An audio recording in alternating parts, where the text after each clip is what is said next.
আমাদের চাওয়া পাওয়ায় ভগবান একেবারে অতিষ্ঠ। এখন এটা চাই, পরক্ষণে আবার ওটা চাই।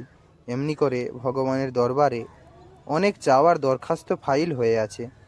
ভগবান একে একে সবগুলি পূরণ করে যাচ্ছেন, কোনো প্রার্থনাই বরবাদ যাচ্ছে না। তবে আজ হয়তো যেটা চাচ্ছ, আজই যে সেটা পাবে তার কোনো মানে নেই। এর পূর্বে যেসব প্রার্থনা করেছো সেগুলি পূরণ হয়ে গেলে পর তবে আজকের প্রার্থনাটা পূরণ হবে। তোমাদের যে বর্তমান অবস্থা, এও তোমাদের প্রার্থনারই ফল। এই যে সুখ দুঃখ ভোগ, তাও তোমাদের নিজেরই চাওয়া। প্রতিকূলটাও তোমাদের চাওয়া, অনুকূলটাও তোমাদের চাওয়া।